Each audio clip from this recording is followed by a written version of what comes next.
sore pemirsa KPK, selamat kembali lagi dalam acara Ngopi Americano Special Edition bersama saya Dinuri dan Iwan Ramos. Ya, selamat sore juga. Sampai berjumpa Oke, kembali. jadi malam ini kita akan membahas tentang hasil akhir dari midterm election. Sebenarnya belum benar-benar berakhir sih, karena beberapa pemilu, terutama anggota DPR dan satu anggota Senat di Georgia yang belum selesai, tetapi tidak terlalu mempengaruhi hasil akhir lah. Ya, dan Ya. sudah bisa kita ambil kesimpulan lah Pak ya. Karena sudah dipastikan bahwa Partai Republik menjadi mayoritas di DPR, Partai Demokrat menguasai mayoritas di Senat, Tetap kemudian beberapa kursi gubernur Republik berpindah ke Demokrat, dan juga ada satu kursi gubernur Republik dari Demokrat yang pindah ke Republik. Ya.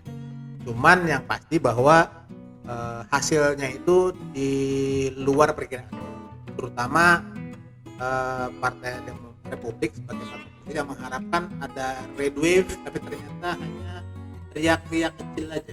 Bukan awalnya aja Pak ya. Iya. Yang seperti Jadi, dibayangkan oleh Republik tidak terjadi. Jadi bukannya red wave tapi cuma riak-riak merah aja, dan emang ada red wave tapi hanya terbatas mungkin di Florida atau di New York, di mana banyak kursi Partai Demokrat yang beralih ke Republik. Ya. Oke. Mungkin kita coba lihat summary-nya duluan ya. Ya, baik, Summary-nya ya. Jadi lihat di layar bahwa kita lihat ada proyeksi dengan hasil akhir. Jadi bisa di DPR dari 430 kursi yang diperkirakan, yang diperebutkan ya, diproyeksikan awalnya bahwa Partai Republik diperkirakan akan meraih 230 kursi dengan selisih 25, karena Partai Republik Demokrat hanya meraih 25 kursi. Tapi faktanya mungkin akan beda, kita lihat ya. Kemudian di Senat diperkirakan Partai Republik akan menguasai mayoritas, dan itu tidak terjadi. Dan dengan mempertahankan kursi di Pennsylvania dan merebut kursi di Nevada dan Georgia. Oke, kemudian di gubernur Partai Republik juga diperkirakan akan menambah jumlah kursi dengan 4 kursi di negara bagian yang sekarang dikuasai oleh Demokrat, tapi juga akan kehilangan 2 kursi di negara bagian yang sekarang ini gubernur adalah Partai Republik. Jadi artinya dapat neto 2 kursi. Oke, kemudian tapi ternyata apa yang terjadi, bahwa di DPR sampai saat ini ternyata hanya meraih 220 kursi. Ya, dari 230. Diperkirakan ya, dari proyeksi 230. Artinya kurang 10 dari proyeksi. Artinya majoritinya sangat tipis ya. Tapi memang masih ada 3 kursi yang diperlukan, itu di California distrik 13, kemudian di Colorado distrik 3, dan di Alaska. Dan itu kemungkinan kalau melihat dari areanya ya, itu kemungkinan bahwa akan biru juga ya. Colorado akan tetap dimenang oleh Republik. Kemudian di California distrik 13 dan Alaska itu akan dimenang oleh Demokrat. Bahwa hasil akhirnya kemungkinan besar adalah 214, 221. Artinya berapa tuh selisihnya? Hanya 7 kursi ya? Ya, 7 kursi. Itu akan selisih 7 kursi. Dan itu sangat mengecewakan, karena rata-rata selisih yang dicapai oleh partai oposisi di setiap eleksi itu adalah 25. Ya. 25 sampai 27, artinya ini jauh di bawah ekspektasi. Nah, kemudian di Senat ternyata bahwa hasil akhirnya adalah sama seperti di periode sebelumnya. Dan itu bahwa Demokrat sama Republik sama kuat 50-50, dan Demokrat mayoritas. Kenapa? Karena Wakil Presiden Kamala Harris menjadi penentu. Dia menjadi presiden dari Senat. Artinya Demokrat dapat tambah 1 suara. Nah, Georgia itu tidak penting lagi hasilnya apapun lah ya. dalam arti terhadap mayoritas partai Demokrat ya di sana. Tetapi akan penting karena pertama untuk suara tambahan untuk menangkal ya. Jadi untuk mengurangi defisit kalau ada senator yang moderat yang dia balelo. Ya, poinnya adalah Joe Manchin atau ya, poinnya adalah rencana Republik untuk menguasai Senat tidak berhasil. Tidak berhasil ya, ya. intinya. Kemudian dikubur sama juga ternyata bahwa instead of menambah jumlah gubernur 30 ternyata malah sekarang Demokrat menambah menjadi 24. Ya. Karena Republik hanya ya, mungkin hampir imbang ya, dulu kan jauh tuh, sekarang hampir imbang. Iya. Oke, kemudian di mana aja sih suara kursi DPR yang beralih kepemilikan? Ya, karena itu penting ya Pak ya, Itu untuk penting, melihat karena itu penting, pergeseran untuk yang pergeseran terjadi. seperti apa. Ya. Nah, itu ada di slide selanjutnya. Kalau dilihat bahwa ternyata sangat dinamis ya. Jadi biasanya kan yang terjadi adalah kursi-kursi di kantong-kantong Demokrat akan flip ke Republik. Ya, benar. Tapi faktanya ternyata yang flip itu hanya terjadi di New Jersey, kemudian New York, Virginia, dan Washington. Jadi totalnya ada sekitar 7 kursi ya. Ya, kalau saya yang lihat di sini sih yang cukup menonjol adalah di New York Pak ya. Jadi New York. Jadi New York itu Plus kan termasuk bentengnya liberal ya. Iya. Tapi ternyata dia kehilangan 4 kursi. Kemudian, Liberal dalam artian itu Demokrat ya. Demokrat. Oke. Demokrat. Kemudian di yang banyak terjadi adalah justru di negara bagian yang memang cenderung Republikan kan, Iya. seperti Arizona, Florida, di mana di situ Demokrat kehilangan berapa kursi itu? 12 kira-kira ya. 12 kursi lah ya. 12 kursi. 12 kursi dan yang terbesar adalah di Florida. Dan juga beberapa di negara bagian yang lebih demokratik juga Demokrat menambah jumlah kursinya. Artinya merebut dari kursi yang sebelumnya diduduki oleh anggota DPR partai. Ya, artinya menurut Demokrat ya lu boleh menang, tapi menang lu tipis gitu kan. Ada yang bisa gua rebut lagi gitu kan. Oke. Jadi dari sini terlihat bahwa memang red wave itu nggak ada. Jadi kalau pada red wave itu hanya lokal terjadi di Florida dan di New York. Di tempat lain biasa aja, kan? Itu menarik Pak yang mengenai red wave itu Pak. Meskipun emang ada persepsi kali ya. Sebenarnya itu dihembuskan siapa sih Pak di kalangan Republikan? Apakah begitu yakinnya mereka atau gimana? Karena isu-isu ekonomi, inflasi dan lain-lainnya yang kita kemarin ngobrol ini ya. Jadi yang banyak menghembuskan itu ya media Republik terutama, karena memang harus diakui ekonomi Amerika pada saat ini ya itu mungkin salah satu yang terburuk sepanjang 40 tahun. Ya. Kan? Lebih buruk Isu dari terbesar. era Obama itu pertama, di mana Obama kehilangan 63 kursi, ya kan? Jadi mereka merasa bahwa ini jauh lebih buruk, tapi ternyata ini yang terjadi. Iya. Kemudian kalau pertanyaannya mungkin dulu seperti kita bahas, kenapa sih gitu kan, kok seperti ini gitu kan? Kalau Jadi- kata Trump, Vox Populi, Vox Dei. Ini suaranya sudah membuktikan. jadi mungkin ada beberapa hal ya, mungkin Ya. secara secara struktural ya, bahwa di 2020 itu ada sensus, ya kan? Sensus baru di mana itu akan mengubah komposisi kursi di masing-masing negara bagian. Ada negara bagian yang mengalami penambahan jumlah seperti Texas, ada negara bagian yang mengalami pengurangan jumlah seperti New York. Kan? Oh, iya. Itu pertama itu, ya kan. Yang kedua, biasanya setelah adanya hasil sensus baru akan terjadi namanya redistricting. Jadi perubahan perbatasan distrik. Kalau kita dapil lah ya, perubahan dapil di negara bagian. Ya. Nah, yang terjadi ada perubahan dapil biasanya yang diuntungkan tuh Republik. Tapi saat ini nggak unik. Jadi ketika terjadi redistricting, Partai Demokrat malah menambah jumlah dapil yang condong ke Demokrat, menambah 6 lagi, dan jumlah dapil yang kompetitif itu semakin sedikit. Artinya sudah ada polarisasi ini kan, polarisasi. Itu dari sisi struktur. Yang kedua dari sisi mungkin behavior pemilih juga. Jadi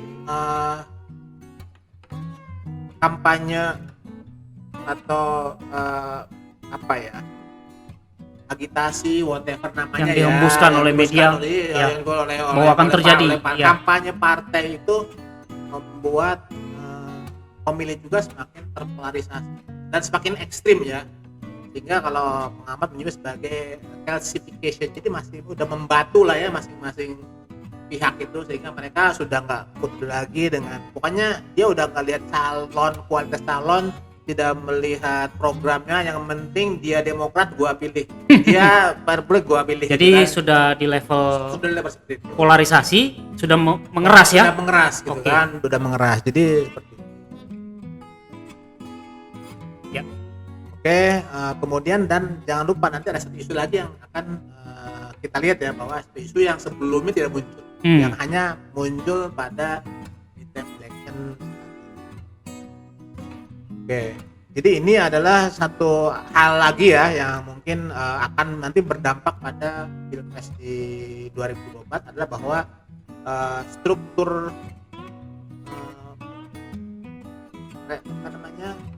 birokrasi politik di negara-negara swing state itu ternyata Demokrat semakin kuat ya. Ya, itu akan mempersulit nanti Republik di 2024, dan juga semakin banyak negara bagian di mana Demokrat menguasai seluruh pusat kekuasaan lah, di gubernur, kemudian senat, DPRD lah gitu ya. Jadi senat di negara bagian dan juga di DPRD di gitu. Pusatnya Ya, ya. Ini Ini terkait dengan trifecta politik ya Pak ya. politik. Jadi bagi siap, jadi trifecta jadi mimpi semua ini lah, baik internasional maupun dengan negara bagian, karena mereka akan menguasai isu, akan menguasai mesin politik, akan menguasai masa depan negara tersebut kan. Iya, karena emang kadang-kadang ada isu yang menggelinding dari di negara bagian mana yang bisa di counter gitu ya Pak ya. Oke. Nah, jadi ini yang isu yang mungkin tadi saya sampaikan tadi. Ya. Jadi kalau dari waktu ke waktu itu isunya selalu ekonomi kan. Jadi selalu begitu. Apa ekonomi akibat misalnya dulu kalau zaman George Bush periode kedua itu adalah misalnya perang kan, atau karena inflasi kan dampak itu ya. Kemudian kalau zamannya Obama itu kan karena ada yang kasus subprime mortgage itu kan. Iya, benar. Kemudian Biden itu kan macam-macam kan karena COVID, sehingga memuncak, sehingga inflasinya menjadi salah terburuk di dalam waktu 40 tahun. Tapi kemudian muncullah isu baru, yaitu Mahkamah Agung AS membatalkan undang-undang aborsi ya kan. Ya. Nah, ini menjadi senjata utama Partai Demokrat di mana-mana mereka ngomongnya aborsi ya kan. Dan dilihat bahwa bagi pemilih Demokrat aborsi itu jadi isu besar kan. Dan menurut saya cukup sukses, karena emang meskipun menurut saya sendiri inflasi itu yang paling isu besar, Ya. bisa di counter dengan isu dari Demokrat yang mengangkat aborsi. Ya. Dan dilihat bahwa selisih antara Demokrat yang menganggap aborsi sebagai usaha utama dan Republik yang menganggap inflasi itu isu utama, itu selisihnya cuma berapa, 2%. Iya. 2%. Ya kan, artinya gelombang merah itu, red wave yang dikelola ekonomi di counter oleh blue wave yang mengusung isu aborsi. Ya. Kira-kira gitu lah yang terjadi. Makanya Mungkin karena faktor yang tadi Pak Didin bilang juga, saking membantunya itu jadi melekat. Yang melekat. Iya, isu apapun nggak ngaruh gitu loh. Padahal sebenarnya ketika di Republik itu di beberapa negara bagian kan mereka tidak ekstrim juga. Oh boleh aborsi itu boleh dikecualikan bagi mereka yang misalnya korban perkosaan, kemudian korban Incest, ya ya. kan, atau ketika ibunya dalam kondisi bahaya kalau melahirkan gitu kan. Sebenarnya di beberapa negara bagian yang Republikan juga sudah diterapkan itu. Tetapi pemilih liberal nggak mau tahu, pokoknya gua aborsi, that's it, titik, tidak ada kecuali. Ya kalau dilihat dari sini sih Pak, emang dua kubu ini emang tidak ada isu bersama Pak. Tidak sih bersama. Mereka kelihatan kan jadi berseberangan dalam Iya. hampir semua isu. Kecuali yang crime ya Pak ya. Kecuali crime, mungkin crime sedikit. karena mungkin semua berdampak ya. Ya. Semua berdampak. Tapi lihat aja tuh ekonomi. Masa orang Demokrat gak merasakan inflasi? Nggak mungkin lah ya. Nggak mungkin. Artinya lah dia ya. menutup mata. Iya. Saya kira itulah. Iya, Kira-kira. menarik. Nah, kemudian apa yang terjadi setelah hasil meeting itu diumumkan dan hasil ternyata mengecewakan bagi Partai Republik yang awalnya sudah senang banget mereka akan bisa mengulangi meeting election 2010 ya, di mana mereka mengalami namanya select. Jadi Obama itu kehilangan 63 kursi di DPR dan juga banyak kehilangan suara di DPRD dan di Senat negara bagian. Tapi ternyata mengecewakan. Dan apa yang terjadi kemudian, para petinggi Partai Republik rame-rame menyalahkan Donald Trump. Ini gara-gara Trump nih. Semua karena Trump. Karena emang meskipun mungkin dibilang mencari kambing hitam ya, emang dia juga banyak kan kandidat yang di-endorse oleh dia. Iya. Jadi memang karena Trump itu kan ketika endorse seseorang itu kan kadang pertimbangannya bukan kualitas, pertimbangan karena loyalitas. Jadi, oh ya orang ini misalnya setuju kalau saya misalnya, oh bener Trump 2020 itu kamu tuh dicuri itu kemenangan kamu. Wah dia endorse deh gitu kan.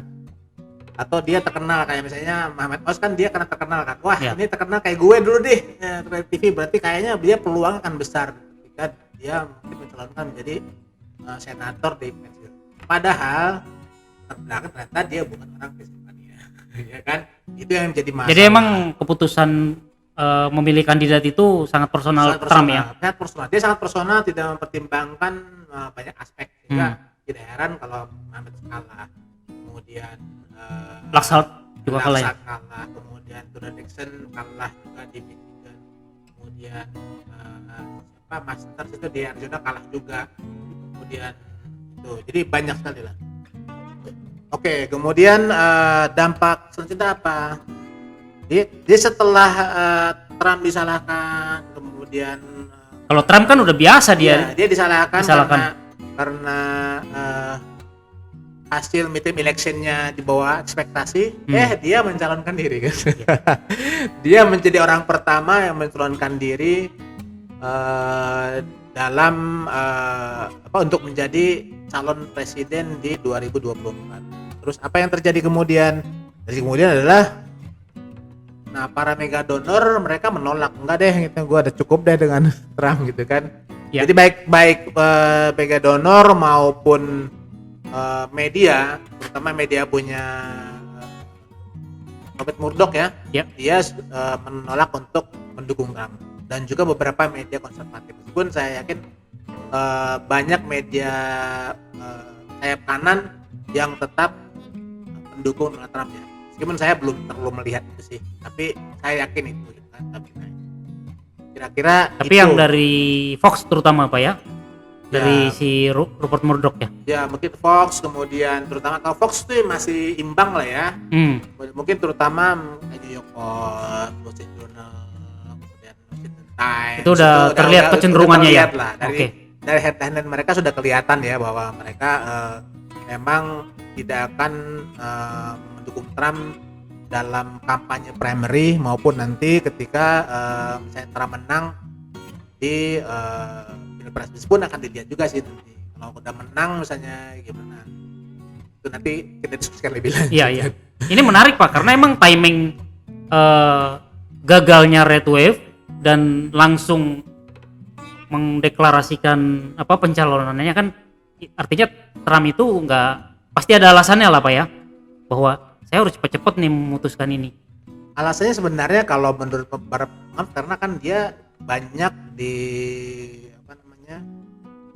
banyak dilanda kasus kan. Iya.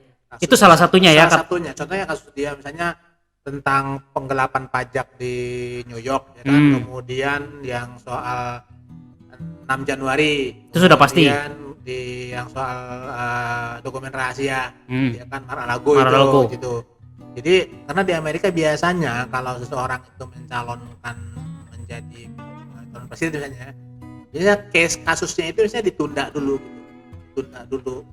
karena dianggap bahwa itu sebagai bentuk interferensi birokrasi terhadap lawan politik dari presiden yang berkuasa.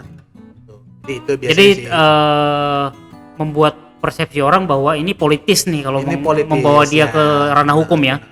Cuman pemerintah pun punya solusi juga. Kayak sekarang kan misalnya Jaksa Agung kan dia baru terpilih ya kemarin ya. Dia mengangkat seorang special counsel kan. Dia special counsel, dia orang independen. Jadi dia tidak terpengaruh oleh pemerintah. Dia kan orang independen, bukan orang pemerintah. Dia mengambil keputusan secara independen dan juga nantinya tidak akan dipengaruhi oleh Kongres juga. Jadi misalnya di Kongres DPR Partai Republik yang mayoritas tidak bisa membatalkan konsel itu kan. Oke. Kemudian jadi terus jadi setelah itu apa lagi nih? Ya artinya kalau saya ngelihat sih jalan terjalnya makin sangat terjal buat makin Trump. terjal ya, karena istilahnya sekarang kan pundi-pundi ya donaturnya sudah mulai nggak ada kan gitu. Kemudian satu lagi yang menarik ini bahwa ada pergeseran keberpihakan di pemilih Partai Republik sendiri. Jadi kalau misalnya polling di Februari 2021 di waktu itu kan Trump lagi diasingkan ya, karena dia dianggap sebagai agitator penyerbuan Capitol, maka dia diasingkan oleh banyak petinggi partai. Kemudian muncul isu bahwa kemungkinan Trump akan keluar dari Partai Republik dan mendirikan partai baru, partai ketiga. Nah, ketika pemilih Partai Republik itu di polling, jadi kalau Trump misalnya bikin partai ketiga, itu kira-kira kamu gimana gitu? Jawabannya bahwa ternyata hampir separuh dari pemilih Partai Republik akan eksodus ke partainya Trump. Bedol desa lah ya. Okay. Gitu kan. Sementara hanya kurang dari sepertiganya yang akan stay gitu kan. Seperti lagi mereka belum gampang lah, saya nggak ngerti lagi. Jadi emang menarik ya dari Februari 2021. Nah, sementara polling terbaru di November setelah hasil midterm keluar. Sebelum midterm keluar, ternyata bahwa ketika ditanya, jadi orang tanya, kamu kalau misalnya katakanlah antara Trump dengan partai, jadi kalau misalnya calonnya Trump dan bukan Trump gitu kan, nah ternyata mereka yang lebih milih partai itu lebih besar dari yang memilih Trump. Akhirnya terjadi juga. Jadi artinya bahwa sekarang pemilih Partai Republik sudah siap untuk menerima capres 2024 yang bukan Trump.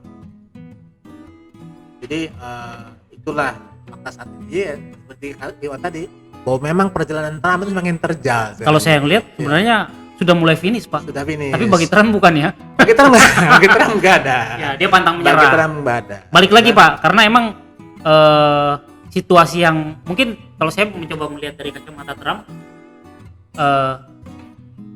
Ini pernah gua ngalamin di 2016. Exactly. Iya. Jadi Trump pada 2016 itu adalah bukan siapa-siapa.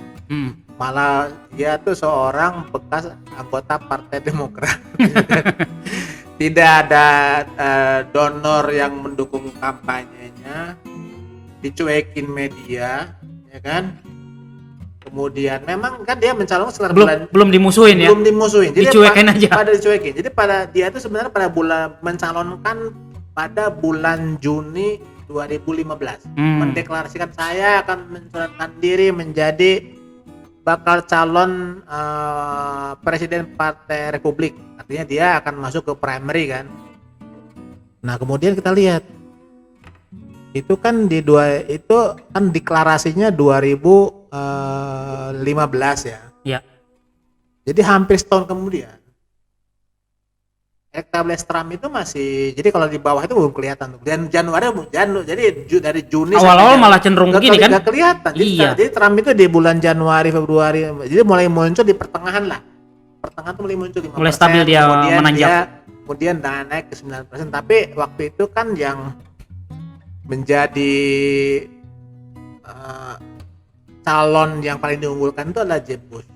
Karena pertama dia itu bekas gubernur Florida, itu adalah swing set terbesar lah untuk di Amerika ya. Jadi kalau orang tidak, jadi dulu ceritanya kalau tidak menang di Florida maka akan kalah. Enggak juga sih sebenarnya kan, karena banyak jalan menuju 270 Ya, selain benar. Florida. Dulu selalu serang, kemudian enggak gitu kan. Nah, tapi kemudian ternyata ternyata mulai menyalip di sekitar bulan Juli ke sana dan tidak bisa dibendung lagi lah. Trump menjadi capres dari Partai Republik. Dan akhirnya membuat dia Partai dia Republik mengalahkan mungkin hampir 20 calon ya. Hampir 20 calon. Yang memang waktu itu banyak banget calonnya. Hampir 20 calon dan menjadi menjadi kandidat dan kemudian menang. Kalau yang hitam itu apa, Pak? Itu yang Bush ya, Pak ya? Jeb Bush ya? Yang indikator hitam. Itu kan Jeb Bush tuh yang hijau malah. Oh gitu. Itu kan yang terakhir kan John Kasich kalau tidak salah. John Kasich kan yang dia paling akhir lah. Paling akhir dia menyerah. Itu John Kasich, sebelumnya Ted Cruz. Nah, sekarang apa yang terjadi nanti? Sekarang kalau dia sebelah kanan tuh ya, itu kan ada polling terbaru. Jadi meskipun calon yang sudah declare itu hanya Trump, tapi para pengamat sudah mengasumsikan selain Trump, DeSantis pasti, Ted Cruz pasti, kemudian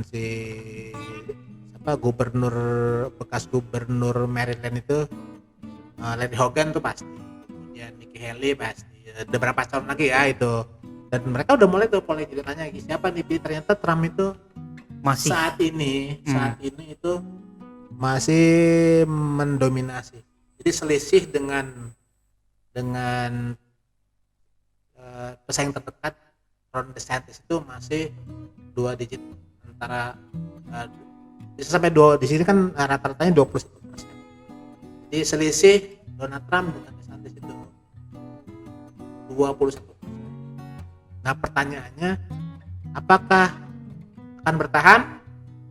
Nah, itu menarik, Pak. Karena dulu Jeb Bush, jadi ketika Trump mencalonkan, Jeb Bush mendominasi sampai setahun kemudian. Selama setahun Jeb Bush mendominasi, dan kemudian disalib oleh selain Trump juga oleh Ted Cruz, juga oleh John Kasich gitu kan.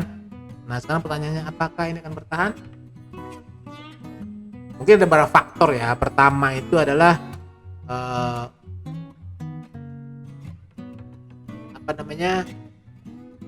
elektabilitas, pertimbangan pemilih ya, pragmatisme pemilih terutama. Karena ketika Trump menjadi peraih angka poin tertinggi, Demokrat seneng. Kenapa? Karena Trump itu tidak pernah mendapat setelah 2016 ya tidak pernah mendapat net elektabilitas positif dari independen.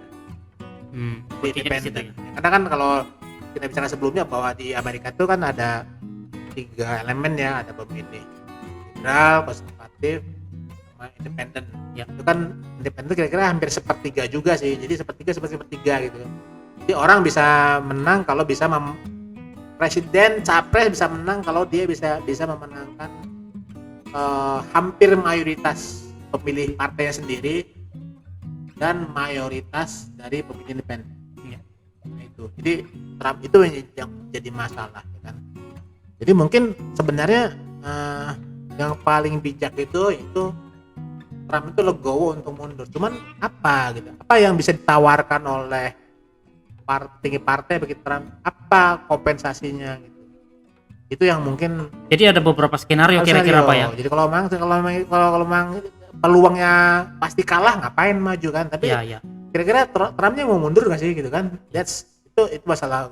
Yang kedua, peluang Trump untuk menang akan semakin besar ketika pesaingnya itu crowded seperti 2016. Malah merugikan ya? Merugikan karena kenapa? Karena kan misalnya Trump bisa mulai sepertiga suara, 2/3 diperebutkan oleh misalnya 20 orang, ya kan? 20 orang, satu dapat 5, satu dapat 7, satu dapat ini kan ketika dan delegasi itu kan melekat pada pemenang di negara bagian. Misalnya dia menang di stadion tertentu, ya udah delegasi punya sama dia kan. Karena emang yang kandidat-kandidat ini kan masih dibilang jago kandang lah ya, belum Kandang. terbukti secara nasional. Ya, belum terbukti lah. Ya. Meskipun ada 1-2 polling yang mengatakan bahwa DeSantis mulai kompetitif selain di Florida juga di Georgia, kemudian misalnya di Arizona. Tapi kan orang tidak melihat satu polling gitu kan, orang sebenarnya agregat ini polling Ya. ABC baru 3 oh ya rata-rata Baru. ini. Karena emang Trump juga kan dulu melawan semua polling kan. Bener. Dan terjadi adalah dia menang. Ya, jadi memang itu yang terjadi kan. Iya. Jadi nah sekarang dia kan pada posisi yang unggul gitu. Iya. Kira-kira pollingnya bener kan? Ya, itu menarik. Pertanyaan juga kan. Jadi emang kandidat ini ya lu rembukan aja lah. Cari yang paling menonjol biar siap diadu oleh dengan Trump Ya. gitu ya, biar sepadan. Kalau di Indonesia beres sebenarnya. Ya. Jadi mau jadi apa? Mau jadi beres kan harusnya Iya. sih. Di Amerika susah gitu kan itu loh.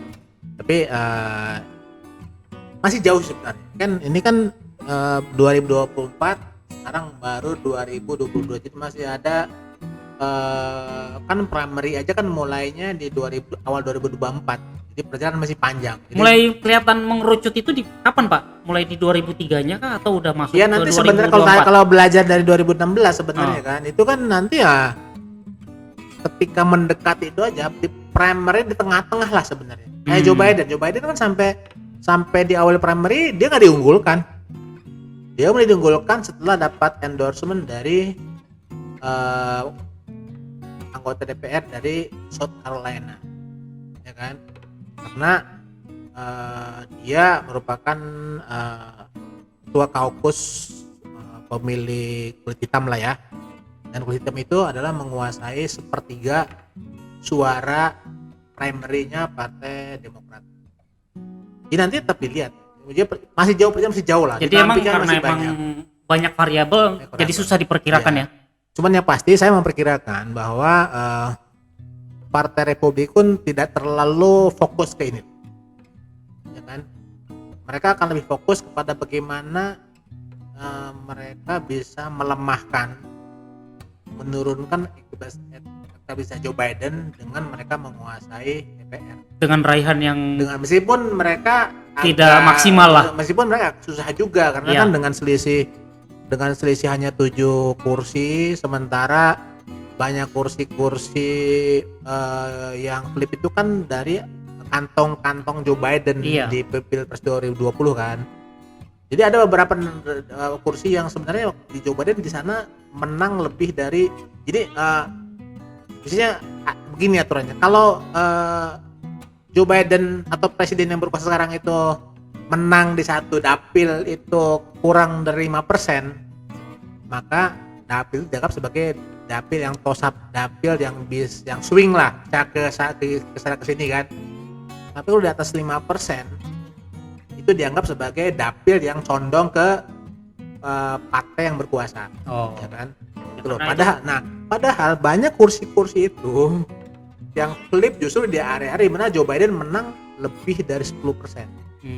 Nah, biasanya kalau seperti itu si pencalonnya akan tahu diri juga. Nah, gua kan menang di dapilnya Joe Biden nih. Jadi kalau gua misalnya ikut-ikut mencegal, 2 tahun lagi gua nasib gua gimana gitu kan. Jadi mereka biasanya mikir. Jadi itu berat bagi Partai Republik di DPR. Tapi mungkin strategi mereka itu tidak sampai ke impeachment, tapi melemahkan dengan misalnya sekarang kan mereka udah mulai tuh Hunter Biden mulai itu kan dihajar, kemudian mungkin mereka mempersulit Joe Biden untuk pendanaan, misalnya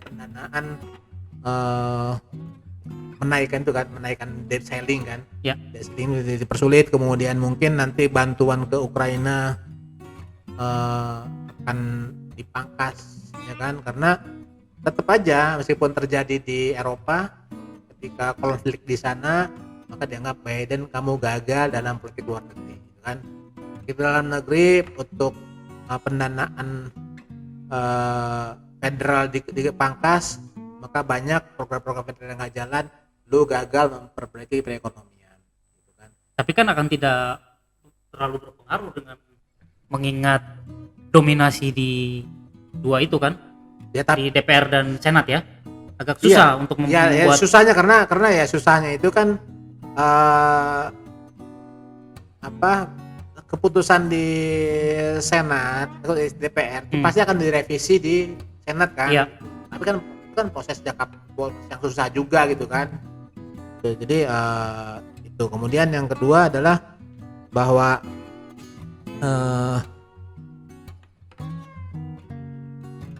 isu yang nanti akan dominan apa gitu. Di midterm jelas aborsi gitu kan. Apakah aborsi akan bertahan 2 tahun lagi?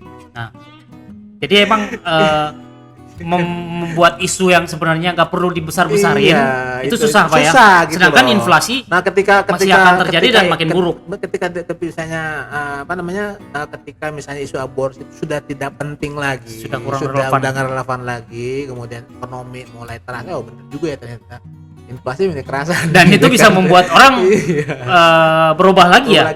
Dan ketika Ukraina kekuatannya melemah melawan Rusia, kembali nampak apa bahan bakar kan, BBM naik lagi, ya kan, bisa begitu kan. Meskipun ya kita lihat lah Ya, efek domino lah Pak. efek domino lah ya kan, gitu seperti itu. Jadi ya kita lihat dalam berarti masih 2 tahun lah, Masih 2 tahun. masih 2 tahun Dan itu dalam 1 tahun pun masih bisa banyak berubah masih Pak. banyak berubah, Iya. ya kan. Jadi meskipun sedikit kelabu buat Republik, masih ada harapan. masih ada harapan. Bahkan buat Trump Dan jangan salah, sekalipun. di 2024 itu pertaruhannya tidak sekedar presiden, tapi juga penguasaan di DPR dan Senat, terutama Senat. Kenapa? Karena Senat yang nanti akan dipertaruhkan di 2024 itu sebagian besar adalah Senat yang kemungkinan besar bisa direbut oleh Partai Republik. Nah, itu kenapa Pak? Contohnya pertama, yang nanti 2024 akan harus pemilu ulang itu adalah Ohio. Namanya Sherrod Brown. Sherrod Brown itu calon Partai Demokrat, senator Partai Demokrat dari Ohio. Padahal Ohio sekarang udah semakin merah. Ya. Jadi Trump tuh memenangkan Ohio. Obama 2008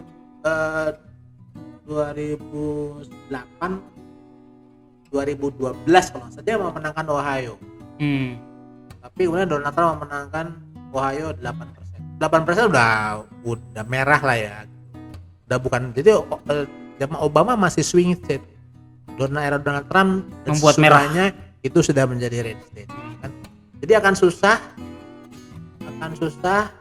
seorang calon senator atau senator negara bagi di Ohio Yang sudah merah, seorang bisa biru bertahan di Ya. situ. Meskipun di atas kertas incumbent tuh punya peluang besar, tapi susah Ya. untuk Sherrod Brown. Terus yang kedua, Joe Manchin itu juga akan harus pemilu ulang di 2014. Joe Manchin itu adalah senator dari West Virginia. Itu red state, itu deep red state.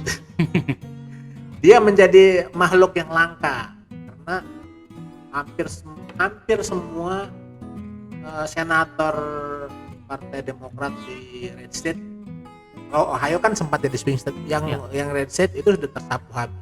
Missouri, kemudian jadi dia dengan tadi Joe Manchin kan, kemudian ada lagi di John Tester, dia di Montana red state.